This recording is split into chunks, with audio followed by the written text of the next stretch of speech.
ምርጫውን ተጠቀምና ወደ ፖይንታችን እንሂድ። ሶስት ምርጫዎችን ሰጥቻለሁ። መጀመሪያ አንተ ማን? ኧረ ሕፃን ልጅ አትሁን፣ ሕፃን አትሁን እንዴ! ችግር የለውም። ምርጫ ሰጥቻለሁ። ምርጫን ተጠቀም። ምርጫ ነው። ጥያቄም ነው። አልፈለክም? ምርጫውን መጠቀም አልፈለክም? በቃ ካልፈለክ አልፈለክም ነው እኮ። ምርጫውን ሰጥቻለሁ። ሶስት ምርጫ። አንዴ አዳምጠኝ። ሶሪ አንዴ አዳምጥ እንዴ! አንዴ አዳምጥ። ትልቅ ሰው አይደለ እንዴ? ምራቅ የዋጠ ሰው እኮ ነው። አንዴ አዳምጥ እሺ። ሶስት ምርጫ ሰጥቻለሁ ለመዋየት፣ ለውይይት ከደረስክ ማለት ነው። ለአቅመ ውይይት የመጀመሪያው ባይብል ወይስ ቁርአን? የትኛው ነው የአምላክ ቃል? የመጀመሪያው። ሁለተኛው ደግሞ ኢየሱስ የባህሪ አምላክ ነው ወይስ አይደለም? ሁለተኛው ነው። ሶስተኛውና የመጨረሻው ስላሴ ወይም ደግሞ የስላሴ ትምህርት መጽሐፍ ቅዱሳዊ ነው ወይስ አይደለም በሚል ነው። ከሶስቱ ምረጥና አንደኛውን ንገረኝ። ይኸው ሰጥቻለሁ። አንድ ድል ሰጥቻለሁ። ሂድ ቀጥል። መጀመሪያ እመን። አንተ ምን አለ? ይሄ በቃ አንተ ሕፃን ልጅ ነህ ማለት ነው። እኔ ከበሰልክ እኮ መስሎኛል። ፓስተር ነህ። እኔ እኮ ይኸውላችሁ እንግዲህ ያጀማ እንደምትመለከቱት አልፈለገም ውይይቱን። ምርጫ ሰጥቻለሁ፣ ጥያቄ ነው እንጂ ምርጫ አይደለም እያለ ነው ያለው። ስለዚህ እኔ ጥያቄና መልስ አልጀመርንም። አሁን ምርጫ ነው የሰጠው። ምርጫውን መጠቀም ያለ መጠቀም አንድ ድል ልስጥህ። እሺ አንድ ድል ልስጥህ። እሺ አንድ ድል ልስጥህ። አንድ ድል ሰጠኛ። አንድ ድል እሰጥሃለሁ። ኦኬ ከሶስቱ ምረጣውን ካልኩ የመጨረሻውን በጣም ጥሩ። ስላሴ ላይ ማለት ነው። ኦኬ አሁን ደቂቃ ይሰጣል። ስለ ስላሴ ከባይብል ጠቅሰህ ጠቅሰህ ትናገራለህ። 3 ደቂቃ ተሰጥቷል። ይኸው 3 ደቂቃ ቢብሊካል ጠቅሰህ ጠቅሰህ።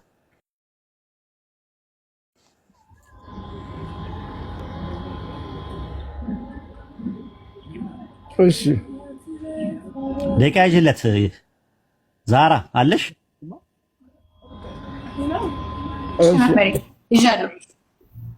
ያጅለትና ሲጨርስ አቁም በይው። እሺ ስለ ስላሴ ለማውራት መጽሐፍ ቅዱስ ላይ ሲናገር ስላሴ የሚለው ቃል የተጠቀሰ የለም፣ ግን ስላሴ እንዳሉ እኛ እንረዳለን። አሁን ለምሳሌ በአብ በወልድ በመንፈስ ቅዱስ ስም ሲል ሶስቱ በአንድ ላይ የተጠሩበት ቦታ አለ። እያጠመቃችሁ ደቀ መዛሙርቴ አድርጓቸው ይላል። ሁለተኛ ነገር ደግሞ ሲል ጌታ ኢየሱስ ክርስቶስ አምላክ ተብሎ የተጠቀሰበት ቦታ አለ መጽሐፍ ቅዱስ ላይ። ጌታን ተብሎ የተጠቀሰበት አለ መጽሐፍ ቅዱስ ላይ። ስለ መንፈስ ቅዱስ ሲናገር ደግሞ ምናልባት ብዙ ቦታ ተጠቅሷል። ስለ መንፈስ ቅዱስ ከተጠቀሱት መካከል በብሉይ ኪዳን ላይ ሲሄድ ኢዮብ ምዕራፍ 33 ይመስለኛል የእግዚአብሔር መንፈስ ፈጠረኝ ይላል። እግዚአብሔር ፈጠረኝ ሳይሆን እያለ ያለው የእግዚአብሔር መንፈስ ፈጠረኝ ሲል መንፈስ ቅዱስ እንዳለ፣ መንፈስ ቅዱስ ፈቃሪ እንደሆነ ያስረዳል ያክፍል ላይ። ስለዚህ እግዚአብሔር እናንተ እንደምትሉት አብ ብቻ አይደለም ወይም አንድ ነው አንድ ብቻ ነው ብላችሁ ሌላ የለም ስላሴ የለም ብላችሁ እንደምታምኑት አይደለም መጽሐፍ ቅዱስ የሚያስረዳው።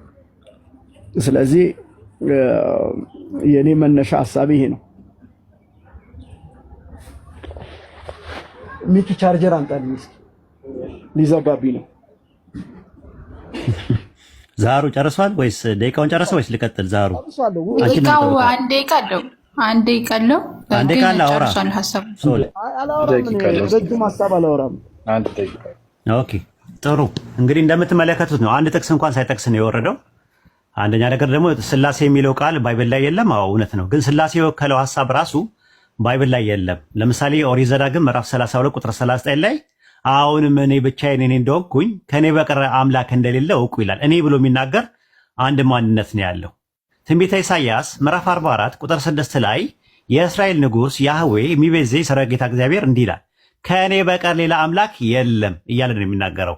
ትንቢተ ኢሳይያስ ምዕራፍ 45 ቁጥር 5 ላይ እኔ ያህዌ ነኝ፣ ከእኔም ሌላ ማንም የለም፣ ከእኔ በቀር ማንም የለም እያለ ይናገራል። ትንቢተ ኢሳይያስ ምዕራፍ 45 ቁጥር 6 ላይ እኔ ያህዌ ነኝ፣ ከእኔ ሌላ ማንም አምላክ የለም አለ።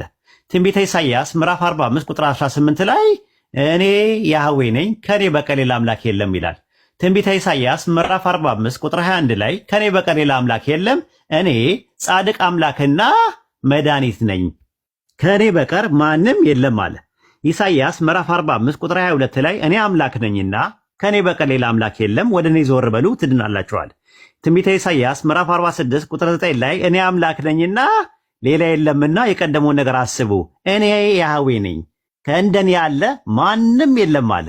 ትንቢተ ሆሴዕ ምዕራፍ 13 ቁጥር 4 ላይ እኔ ከግብፅ ምድር ጀምሮ አምላክ ያህዌ ነኝ፣ ከኔ በቀር ሌላ አምላክ አታውቅም፣ ከኔ በቀር ሌላ መድኃኒት የለም አለ። ትንቢተ ኢዩኤል ምዕራፍ 2 ቁጥር 27 ላይ እኔም በእስራኤል መካከል እንዳለው እኔ አምላካችሁ ያህዌ እንደሆንኩኝ ከኔ በቀር ሌላ አምላክ እንደሌለ ታውቃላችኋል። ስለዚህ በእነዚህ በ11 በ12 ጥቅሶች መካከል ባይብል ላይ ከኔ በቀር ሌላ አምላክ የለም ብሎ የሚናገር አንድ ማንነት ነው። ራሱ የሚጠቀመው ሌላ የሚለው አሎሎስ ነው። አሎስ ማለት ምንድነው? አናዘር ኦፍ ዲፈረንት ካይንድ ሳይሆን አናዘር ኦፍ ዘ ሴም ካይንድ፣ እንደኔ አይነት ባህሪ ያለው የለም እያለ የሚናገር አንድ ሲንጉላር ፐርሰን ነው። እኔ የሚለው ቃል አኒ የሚለው የዕብራይስጥ ቃል አንድ ሲንጉላር ፐርሰንን የሚያሳይ ነው። ኦሪት ዘዳግም ምዕራፍ 6 ቁጥር 4 ላይ ሽማ እስራኤሉ ያህዌ ኤሎሃይኑ ያህዌ ኻድ አለ። እስራኤሉ ስማ አምላካችን ያህዌ አንድ ያህዌ ነውና አለ። መጽሐፈ ኢዮብ ምዕራፍ 31 ቁጥር 15 ላይ እኔ በማኅፀን የፈጠረ እርሱንስ የፈጠረ አንድ አይደለምን ይላል።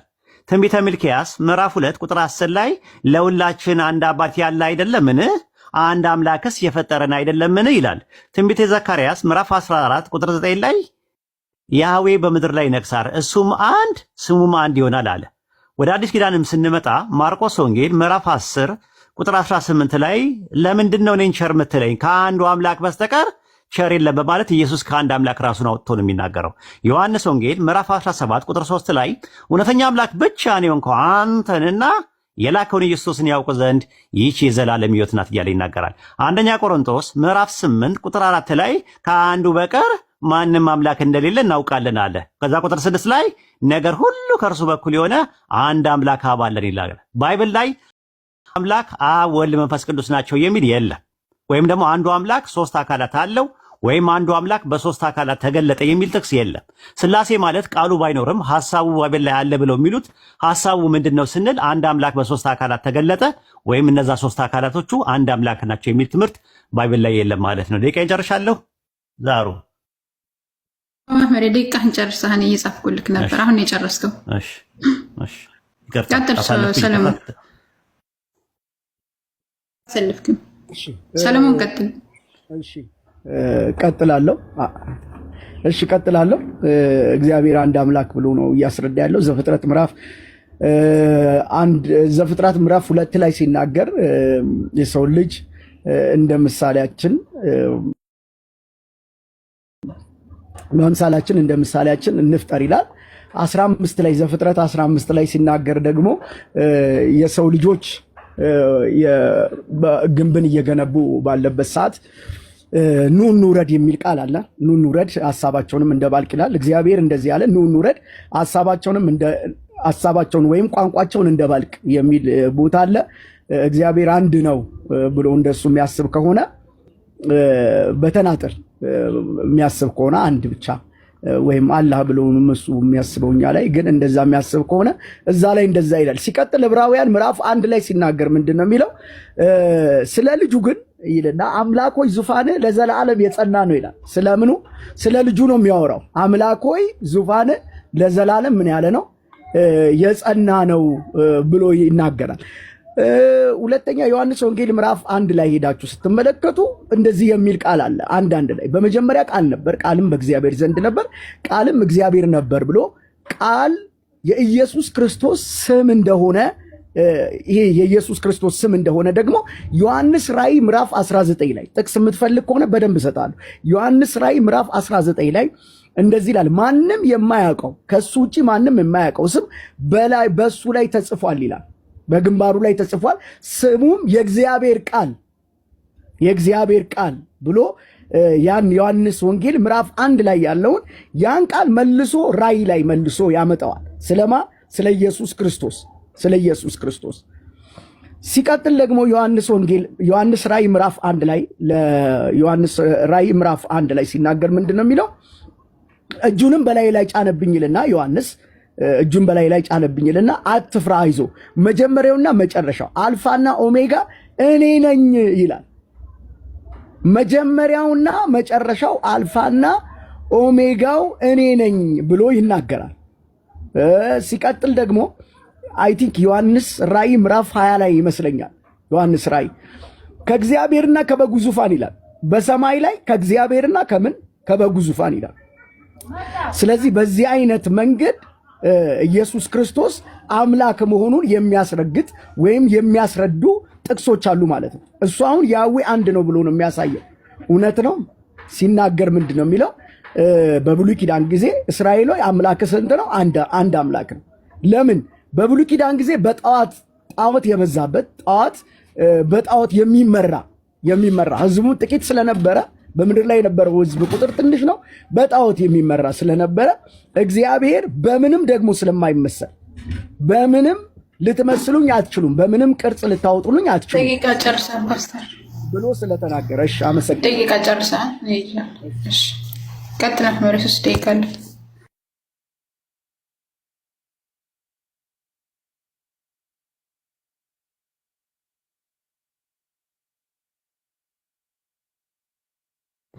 ቆያ አትጀምሩ፣ ሰዓት አልተመቸም መሰለኝ። ኦኬ ሚዩት አደረጌ ነው። በነገራችን ላይ ተሳስታችሁ ከሆነ አላውቅም፣ ራሱማ ሚዩት እንዳደረገኝ ምንድነው የተሰጠው የሪባትል ሴሽን ጊዜ ነበረ። በሪባትል ሴሽን ጊዜ ወይም በግብረ መልስ ጊዜ እኔ በተናገርኩት ላይ ምንም የተናገረው ነገር የለም፣ ያፈረሰው ምንም ነገር የለም። ጭራሹኑ ምንድነው ያደረገው? ከአርስቱ ነው የወጣው። ስላሴ ነው። ስላሴ ቢብሊካል ነው ወይስ አይደለም ነው አርስቱ እንጂ ኢየሱስ ክርስቶስ አምላክ ነው ወይስ አይደለም አይደለም። ኢየሱስ ክርስቶስ አምላክ ነው ወይ አይደለም በሚል ኖሮ አንተም ዮሐንስ ወንጌል 1:1 ብትጠቅስ፣ ራእይ 1:8 ብትጠቅስ፣ ራእይ 21:7 ራእይ 22 ምናምን ብትል ትችል ነበረ። ጥያቄው ስላሴ የሚል ባይብል ላይ ያለ ወይ? ስላሴ ምንድነው ካልን ሶስት አካላት አንድ አምላክ ናቸው ወይም ደግሞ አንዱ አምላክ በሶስት አካላት ተገለጠ የሚል ትምህርት ነው። እንደዚህ አይነት ትምህርት ጥቅስ እስካሁን አላመጣም። ኦሪት ዘፍጥረት ምዕራፍ 1 ቁጥር 26 ላይ ያለውን ለመናገር ፈልገህ ጥቅስ እንኳን የቱ ጋር እንዳለ እንኳን በትክክል አታውቀውም። ኦሪት ዘፍጥረት ምዕራፍ 2 ላይ አልክ ሰውን በመልካችን እንደ ምሳሌያችን እንፍጠር። ባዩ ማን ነው? ኤሎሂም ነው። ኤሎሂም ለማን ነው ያለው? ምንም የተገለጸ ነገር የለም። ዘፍጥረት 1:26 ላይ የት ጋር ነው ስላሴን የሚያሳየው? ሶስት አካላት የሚል ነገር የለም። አንድ እግዚአብሔር አለ። ዘዳግም 6:4 ላይ ያለው እየተነጋገረ ነው ያለው። ከማን ጋር ነው እየተነጋገረ ያለው? ምንም የተገለጸ ነገር የለም። ኦሪት ዘፍጥረት ምዕራፍ 11 ቁጥር 6 ስላለው ብለህ ደግሞ 15 ብለሃል። ኑ እንውረድ ብለዋል። አንድ አምላክ አለ። አንድ አምላክ ኑ ብሎ የሚያዛቸው እነማንን ነው? መላእክትን ነው የሚያዛቸው ወይስ ደግሞ የሆኑ ሁለት ዲቫይን ፐርሰን የሆኑ ናቸው የሚያዛቸው? ማስረጃ አላመጣህም። በጨበጣ ነው ዝም ብለህ ያስቀመጥከው ነገር ማለት ነው። በተረፈ ስታወራቸው የነበረው በአጠቃላይ ነገረ ክርስቶስ ላይ ነው እንጂ ስታወራ የነበረው ትራይዶሎጂ ላይ ወይም ነገረ ስላሴ ላይ አንድ ጥቅስ እንኳን አልጠቀስክም። ስላሴን ያሳያል አንድ አምላክ ሶስት አካላት አሉት የሚል ባይብል ላይ ወይም ደግሞ እነዛ ሶስት አካላት አብ፣ ወልድ፣ መንፈስ ቅዱስ አንድ አምላክ ናቸው የሚል አንድ ጥቅስ አላመጣ። አንደኛ ጥቅሱ የቱ ጋር እንዳለ እንኳን በትክክል እንኳን አታውቀውም። ዘፍጥረት 1:26 ብሎ መጥቀስ አቅተው ዘፍጥረት ምዕራፍ 2 ላይ ትላለህ። ዘፍጥረት 11:6 ላይ እና 7 ላይ ላለው ብለህ ዘፍጥረት 15 ላይ ትላለህ። ዘፍጥረት 15 ላይ የሚያወራው ሌላ ነው። ስለና አብርሃም ታሪክ ነው። ስለ ኑ እንውረድ ስለሚለው አይደለም የሚናገረው። እና ባይብል ላይ ጥቅሶቹን እንኳን የቱ ጋር እንዳለ በአግባብና በስርዓት እንኳን አታውቃቸውም። እኔ ባነሳዋቸው ላይ ሪፊቴሽን አንድ ጥቅስ ነገር አላመጣህም። ያመጣው ነገር እንደገና ፕሬዘንቴሽን የጠቀሰው ፕሬዘንቴሽኑ ላይም ደግሞ የተጠቀምከው ደግሞ ስለ ስላሴ አይደለም፣ ነገረ ክርስቶስ ላይ ነው ያልተያቀው። ክርስቶስ አምላክ ነው አይደለም የሚለው ምርጫ ሰጥቼ ነበር፣ አልተጠቀምክበትም። ስላሴን ነው ፈልገው ብለን የገባው። ስለዚህ አሁንም ቢሆን ተመለስና ወደ የስላሴ ትምህርት ቢብሊካል ነው ብለህ ካልክ አንድ ሁለት ጥቅሶችን እንትን በልና አንዳንድ ሪባትልቴሽን እንሄድና ጥያቄና መልስ እናደርጋለን ኢንሻአላህ። ደቂቃ ነበረ። እሺ ችግር የለውም። ሰለሞን ነው ግን መርቂለት ከፈለግሽ። እሺ መርሐባሽ ቀጥሎ ገናች ለማውራት ለመናገር ያህል የኔን አግሪመንት ምንም አላፈረሰም ብሎ ስለ ስላሴ እያወራ ነበረ። ስለ ስላሴ ዘፍጥረት እኮ ምዕራፍ 2 ላይ ያለውን እኮ አነሳውልን። ያንን ብታብራራ ዘፍጥረት ምዕራፍ 2 እና 15 ላይ ያለውን ብታብራራልኝ ጥሩ ነው። እኔ አሁን ደግሜ የምጠይቅ ያንን ነው። ስለ ስላሴ አይደል ያልከው? አንድ አምላክ ያዌ አይደል ብለህ እየጠራ ያለው? እንደ መልክ እንደ ምሳሌያችን እንደ አምሳላችን እንፍጠር ያለው ማንን ነው? ሲቀጥል ኑ እንውረድ ያለው ከየት ነው የሚወርዱት? እነዛ እነማን ናቸው? ቋንቋቸውን እንደባልቅ የተባሉት እነማን ናቸው? ይሄንን እንድታብራራልኝ አመሰግናለሁ። ምንም እኮ አንደኛ አሁንም ስህተትን ደገምከው። ዘፍጥረት 1:26 ላይ ነው ያለው፣ ዘፍጥረት 2 ላይ አይደለም። ዘፍጥረት 11:6 ላይ ነው እያልኩ ያለሁት። ኑ እንውረድ የሚለው ያለው ቃል ዘፍጥረት 11:6 እና 7 ላይ ነው። ዘፍጥረት 15 ላይ አይደለም። ይሄ የድንጋጤ ምልክት ነው። ምንም ችግር የለውም። አልፋ አለው። እኔ ተጠያቂ መሆን የለብኝም እኮ። እኔ ስላሴ የሚል ነገር ባይብል ላይ የለም። ስላሴ የሚለው ቃል ብቻ አይደለም፣ ሀሳቡ ራሱ ባይብል ላይ የለም ነው እየተናገርኩ ያለሁት። ፈጣሪ አንድ ነው ተብሎ በተባለበት ነገር ሶስት ነው የተባለበት ጥቅስ ባይብል ላይ አታገኝም። አንድም ሶስትም ነው የሚባል ነገር የለም። ትራዩን ጋር የሚባል ነገር የለም።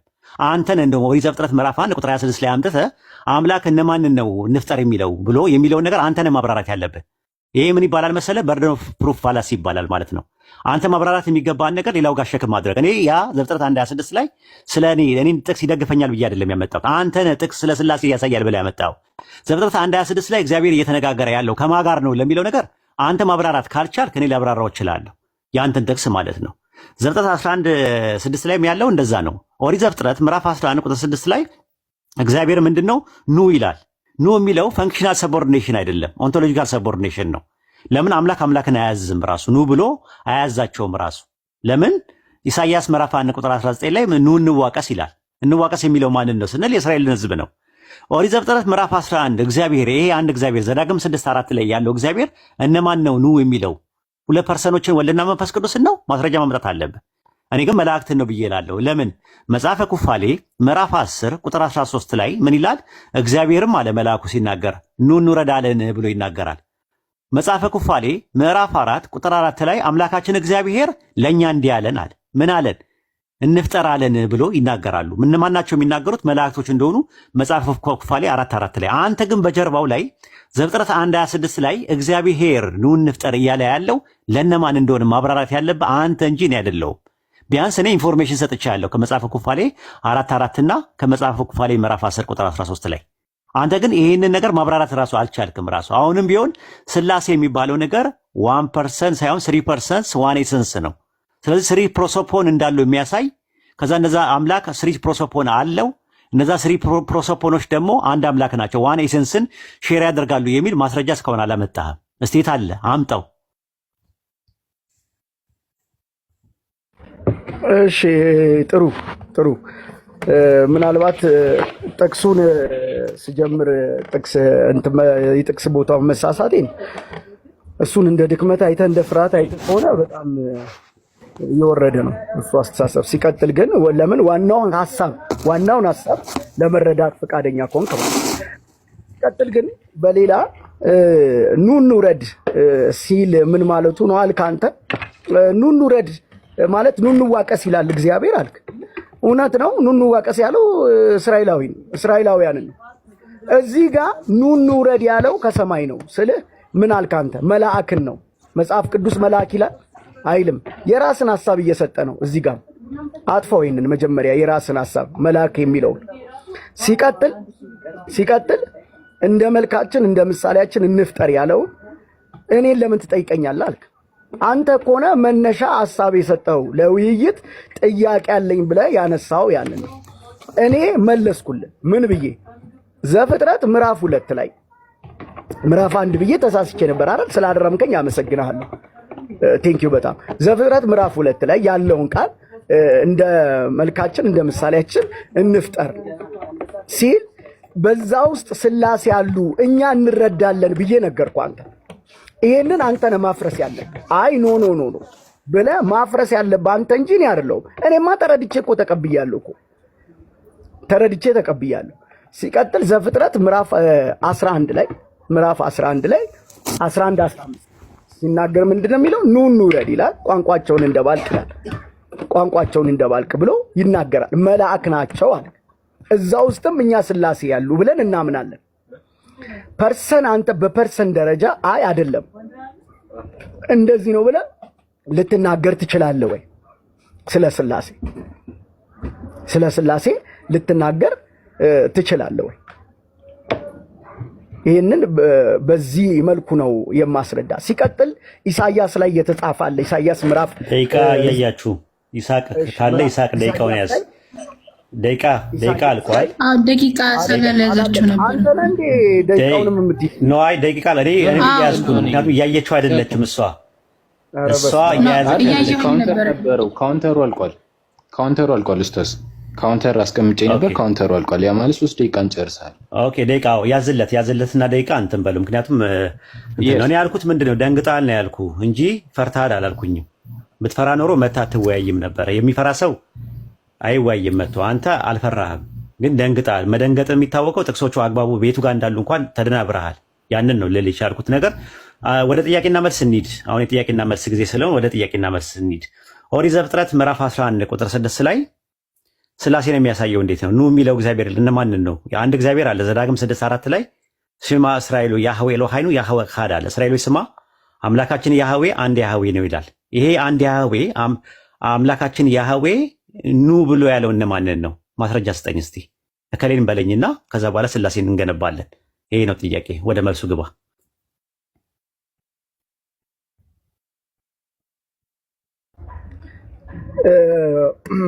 ጥሩ ይቅርታ፣ ጥያቄውን ድገምልኝ እስኪ ከእንደገና። ኦሪት ዘፍጥረት ምዕራፍ 11 ቁጥር 6 ላይ ያህዌ ወይም ደግሞ ዮዴሄ ባፔ የሚባለው ዘዳግም 6:4 ላይ ያለው አንዱ አምላክ አንዱ ያህዌ የሚባለው ኑ የሚለው እነማንን ነው? ፊት ለፊት ኑ እያላቸው ያለው እነማንን ነው? እከሌ በለኝ አንተ። ዘፍጥረት 11:6 ላይ እከሌ በለኝ። ስላሴን ጭራሹን አያሳይም ጥቅሱ። እኔ እነማንን እንደሆነ ማስረጃ ሰጣለሁ። ኮሜንታሪ ማስረጃ አለኝ፣ የአይሁዳኖች ማስረጃ አለኝ፣ ኢቭን የትውፊታዊ ማስረጃ አለኝ። አንተ ግን እከሌን እነዚህን ነው ኑ እያለ የሚለው ነገር ማስረጃ ስጠኝ ነው እያልኩ ያለሁት። ኑረድ ኑ ያለው መንፈስ ቅዱስን አብ ነው። መንፈስ ቅዱስን እና ወልድን ነው። ኦኬ ማስረጃ ስጠኝ እስቲ። ባዩ አብ እንደሆነና ወልድና መንፈስ ቅዱስ ኑ እንዳላቸው የሚያሳይ የአዲስ ኪዳንና የብሉይ ኪዳን ማስረጃ ስጠኝ። ከነቢያትና ከሐዋርያት መካከል ዘፍጥረት 11:6ን ጠቅሶና ታክሶ አብ ነው ለወልድና ለመንፈስ ቅዱስ እየተናገረ ያለውን የሚለውን ወይ ካውድ ኮንቴክስቹዋል አፕሮችም ቴክስቹዋል አፕሮችም ሊንጉስቲካልም ግራማቲካል አፕሮች ስጠኝ። ጥሩ ለመስጠት ያህል ዮሐንስ ወንጌል ምዕራፍ 8 ላይ ሲናገር እንደዚህ የሚል ቃል አለ። አንተ ገና 50 ዓመት ያልሞላ አብርሃምን አይቼዋለሁ ብለው ሲጠይቁት እኔ አብርሃም ሳይወለድ ነበርኩ ይላቸዋል። ኢየሱስ ክርስቶስ ነበርኩ ይላቸዋል።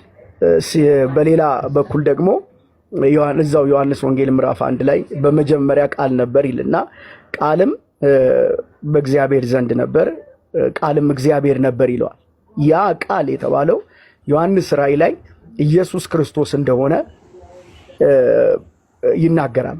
የወልድ ስም ቃል እንዳለው ዮሐንስ ቃል ብሎ እንደጠራው እና ከእርሱ ጋር እንደነበር ጥያቄው ግን ገብተዋል። ግን ምንድን ነው የጠየቁት? ድገምልኝ አንዴ እኮ ግልጽ ነው። ምንድን ነው? ድገመው አንዴ ድገመው። እሺ ኑረድ ያለው እኔ ኢየሱስ ክርስቶስ ከድንግል ማርያም ከመወለዱ በፊት ፕሬኤግዚስታንስ ነው ወይም አይደለም፣ አምላክ ነው አይደለም አላልኩም። እዛ ላይ ዘፍጥረት 11:6 ላይ እግዚአብሔር ኑ የሚለው እነማንን ነው? እከሌን የሚለውን ነገር ከየት አመጣው እኮ? አሁን የጠቀስካቸው ጥቅስ ላይ እግዚአብሔር ኑ ያለው ወልድና መንፈስ ቅዱስ ነው የሚል ነገር አለው። ዮሐንስ 8:58 ላይ ዮሐንስ 1:1 ላይ እንደዛ የሚል ነገር አለው። እየነገርኩ እኮ አለ ወይ ነው የምልህ። እየነገርኩ ነው እኮ። ከገባ አሁን አንተ የምትረዳ ማለት ገባ፣ ካልገባ ምንም ልረዳ አልችልም። ግን እያስረግጬ እየነገርኩ ነው። ዮሐንስ ወንጌል ምዕራፍ 8ን እኔ አለው አብርሃም ሳይወለድ በፊት እኔ ነበርኩ ይላል። ዮሐንስ ራእይ ላይ ደግሞ ስታይ ኢየሱስ ክርስቶስ እኔ መጀመሪያውና መጨረሻ አልፋና ኦሜጋ ነኝ አለ ኢየሱስ። ስለዚህ ኢየሱስ ነበር ከማን ጋር? ከአብ ጋር ነበር እያልኩ ነው። ወልድ ከአብ ጋር እንደነበረ የሚያሳይ እሱ ጅማሬ የለውም ፍጻሜ የለውም። እሱ እንደነበረ እየነገርኩ ነው እኔ ስለ ወልድ። በመጀመሪያ አያስኬድም። ጥያቄው ነው። ካላስኬድ ልድገምልህ። ኖ አለመሄድ ሳይሆን እስከ መጨረሻው እንሄድበታለን። አይዞህ ተረጋግተህ እንትን በለኝ። ጥያቄውን አሁን ኩሉን ፓስተር ነህ ሆነ እናውራ። አሁን ዘፍጥረት 11:6 እና 7 ላይ እግዚአብሔር ኑ እንውረድ ሲል ኑ ብሎ የሚላቸው ወልድና መንፈስ ቅዱስን ስለመሆኑ ማስረጃ ስጠኝ ነው ያልኩ። ማስረጃ አልሰጠኝም እስካሁን። ኢየሱስ ክርስቶስ ፕሬኤግዚስታንስ አለ ወይም የለውም፣ ኢየሱስ ዓለም ሳይፈጠር በፊት ነበረ አልነበረም ብዬ ጥያቄ ባቀርብልን ኖሮ የጥያቄው መልስ በአግባብና በቦታው ነው። አርጊመንት እናደርጋለን፣ ሪፊት ላደርግ እችላለሁ። ጥያቄው ኢየሱስ ከድንግል ማርያም ከመወለዱ በፊት ወይም ዓለም ሳይፈጠርና ዘመን ሳይቆጠር ነበረ አልነበረም ሳይሆን ኦሪት ዘፍጥረት 11:6 እና 7 ላይ እግዚአብሔር የዮዴሄ ቫቭ ሄደ ዘዳግም 6:4 ላይ ያለው አንዱ እግዚአብሔር ኑ እያለ የሚለው እነማንን ነው ጥያቄው። ወደ መልስ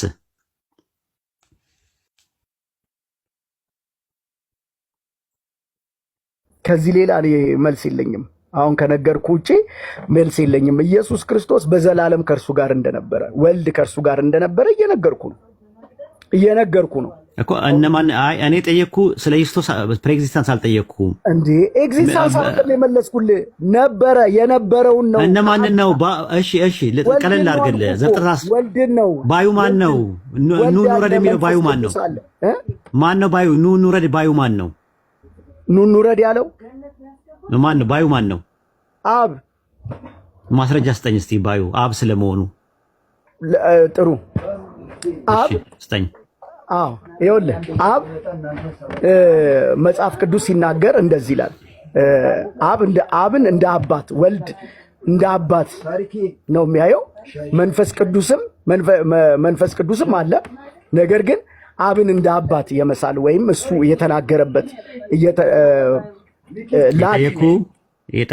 ተው ሶልዬ፣ የጠየቁ ጥያቄ ኦሪት ዘፍጥረት 11:6 ላይ ኑ ብሎ የሚናገረው እግዚአብሔር የተባለው ወይም ደግሞ ዮዴሄ ቫቭ የተባለው ማን ነው የጠየቁ? አብ ነው ብዬ ነው እንግዲህ እኔ የማስበው።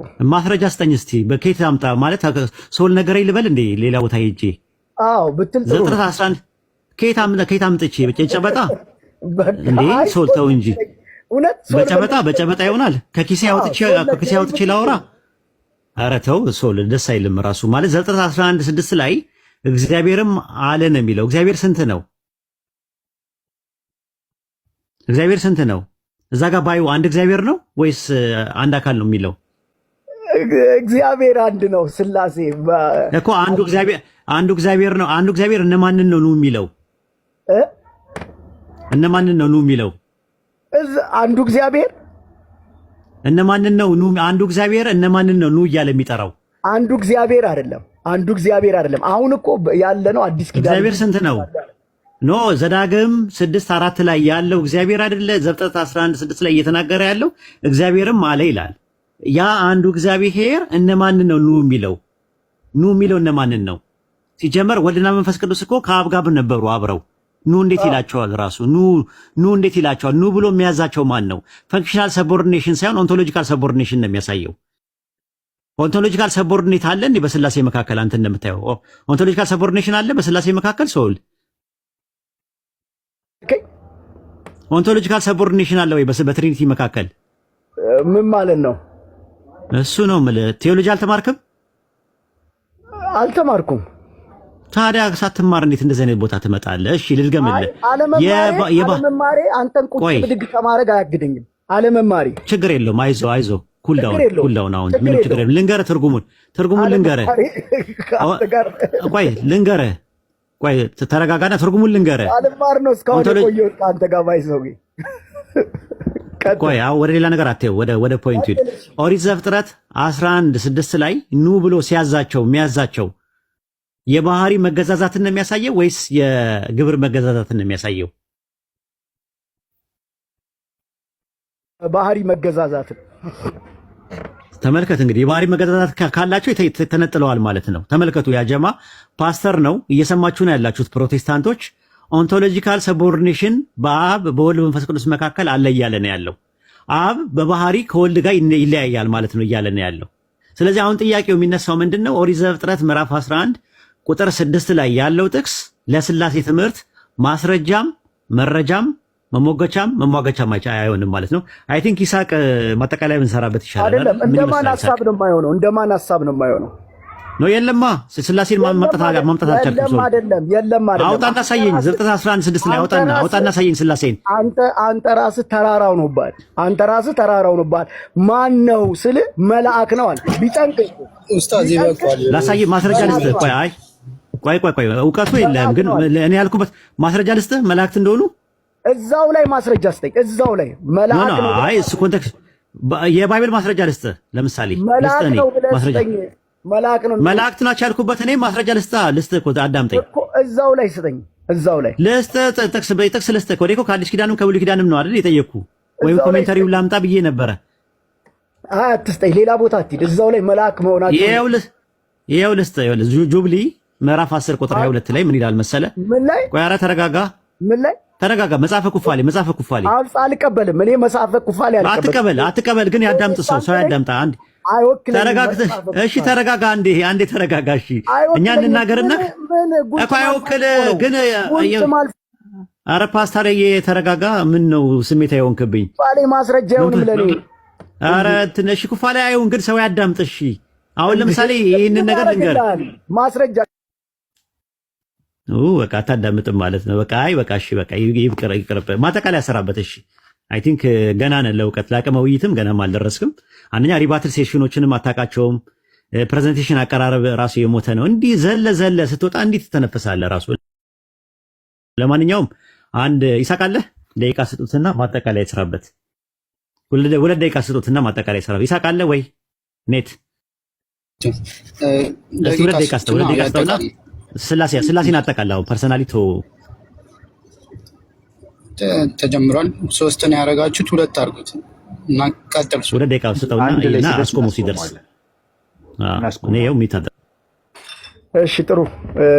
ስላሴን ማጠቃለያ ስለ ስላሴ ለመስጠት ያህል እኔ በገባኝ መጠን ነው ላስረዳ የምችለው። ኢየሱስ ክርስቶስ ዕብራውያን ምዕራፍ 1 ላይ ሲናገር አምላክ ሆይ ዙፋን እግዚአብሔር ስለ ልጁ ብሎ ነው የሚጀምረው። አምላክ ሆይ ዙፋን ለዘላለም የጸና ነው ይላል። ኢዮብ 33 ላይ ስትሄዱ ደግሞ ምን ይላል? የእግዚአብሔር መንፈስ ፈጠረኝ ይላል። ጌታ ኢየሱስ ክርስቶስ ደግሞ ሲናገር ወደ አባቴና ወደ አባታችሁ ወደ አምላኬና ወደ አምላካችሁ ይላል። ማን ነው? አብ ነው። አብ አምላክ እንደሆነ እዛ ላይ ይናገራል።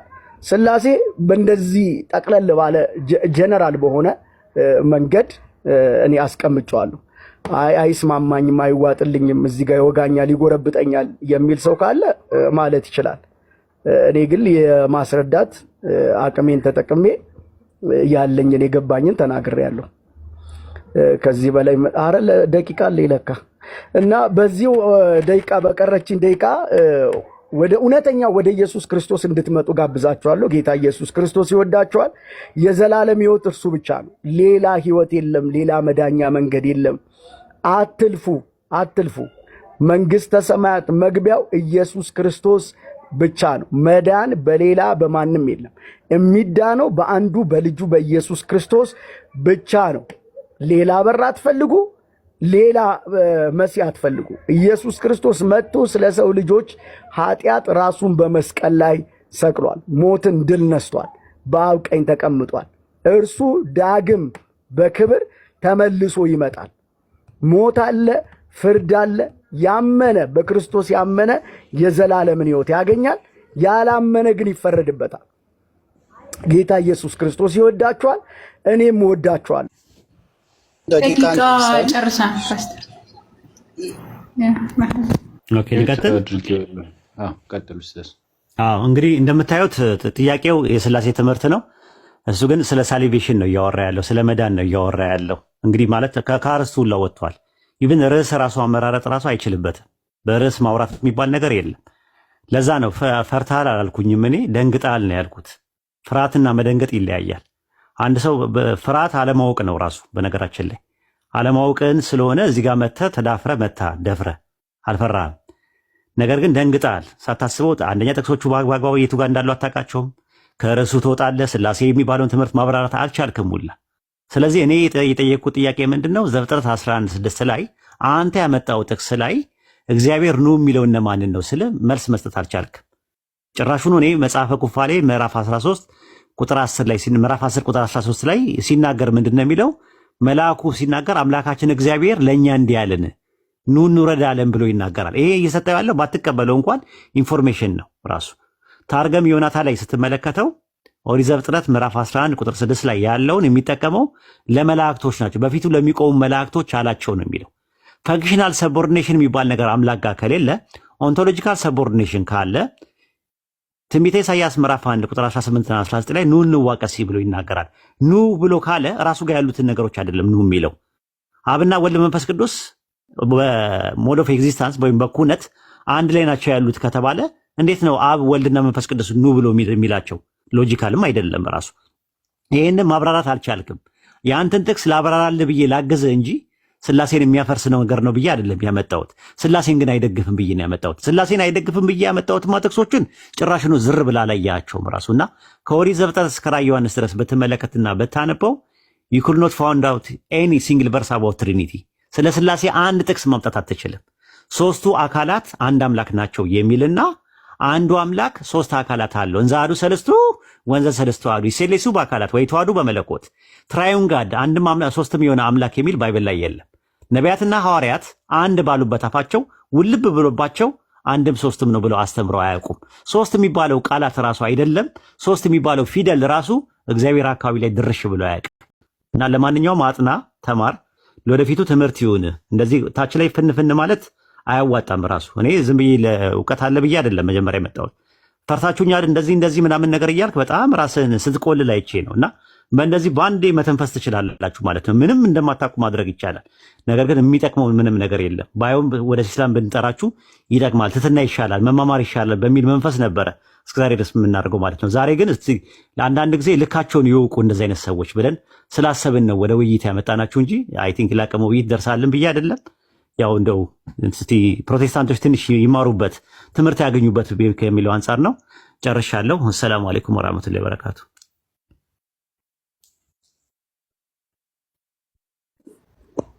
መቀጣት ትችላላችሁ። ያገማ ጨርሰናል። ጃቢር አንዴ ሪኩዌስት ላክ። ኡስታዝ ሰላም አለይኩም ወራህመቱላህ። ሰላም ለባለብዬ ነው ለወራ አይደለም። አቶ ኡስታዝ ባህሪ እንዴት ነህ? ሰላም ነው? ሰላም ናችሁ? ሰላም ነን አለን አልሐምዱሊላህ።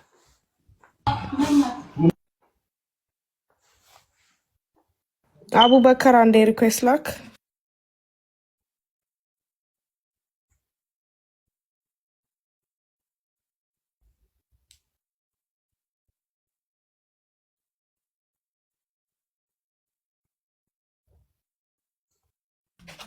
አርጊመንቱ እኮ በቃ እኔ እኮ ዝም ነው ያልኩት። ወሂድ ጉድ እኮ ነው። በጣም ያሳዝናል፣ ያሳፍራል። እውርን ሲመራ ይባላል።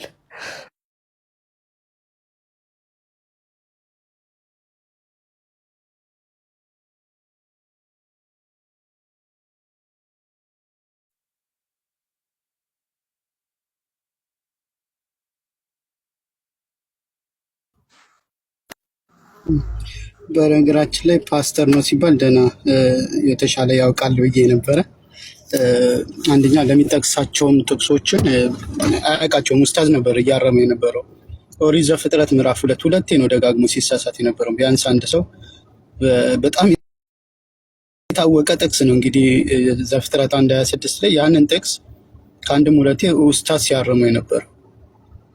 እንደገና እንትኖችን ለሚጠየቃቸው ጥያቄዎች እኔ እንትንም ቢመርጥ ምናልባት ምርጫ ሲሰጠው ኢየሱስ የባህሪ አምላክ ነው የሚለው ነገር የባህሪ የሚለው ስላልገባው ይመስለኛል ወደ ስላሴ ሄደው እንጂ እሱ ላይ ቢያወራ የኢየሱስ አምላክነት ቢያወራ ይሻለው ነበር። ግን ስረዳው መጨረሻ ላይ ምንድን ነው የባህሪ አምላክ የሚለው ላይ ወይ ሲለው የባህሪ አምላክ ምን እንደሆነ ስላልተረዳው ይመስለኛል ያንን ርዕስ ዘሎት ሶስተኛውን ስላሴ ምናልባት ቃሉንም ስለሚያውቀው እሱን የመረጠው እና አንደኛ የሚጠቅሳቸውንም ጥቅሶች ቦታቸውን አያውቃቸውም።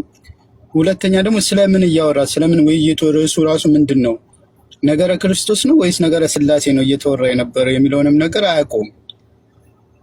እንደገና ሪባትን ላይ ደግሞ ምንድን ነው የሚወራው? ሪባትን ላይ ለተነሱት ሀሳቦች ስላነሳቸው ሀሳቦች ምላሽ ነበር መስጠት የነበረበት፣ ግን እሱ ገና እንደ አዲስ ጥቅስ መጥቀስ ነው የጀመረው እና ቢያንስ የውይይት መንፈሱ ምንድን ነው ውይይት ራሱ የሚለውን ነገር አንብቦ ቢመጣ የተሻለ ነበረ። ሌሎቻችሁም አብሶ ፓስተር ነን እንትና አስተማሪዎች ነን አለው የምትሉ ሰዎች ቢያንስ የሆነች እውቀት ይዛችሁ መታችሁ ተከታዮቻችሁ ራሱ እኛ እኮ እንዲህ አይነት መምህር አለን ብላችሁ የምትሉበትን መንፈስ ብታገኙ የሚል ሀሳብ አለኝ እና በጣም ብዙ የሚቀርህ ልጅ ነህ። ብታነብ ቴዎሎጂ ላይ ትንሽ ጥናት ብታረግ አስቡት። ሰብኦርዲኔሽን ምንድን ነው እሱን ሁላ አያውቀውም እና ያንን ራሱ ተምረህ መጥተህ ቢያንስ ለሌሎችም እኛንም ብታስተምረህ መልካም ነው። በተረፈ አሪፍ ቆይታ ነበረ። እኛ ብዙ ተተምረንበታል። የሚጠቀሱ ጥቅሶችን ያዟቸው። ኡስታዝ ሲጠቅሳቸው የነበሩ ጥቅሶችን ያዟቸው። ኢንሻአላህ ቪዲዮ ተቀርጿል ብዬ አስባለሁ።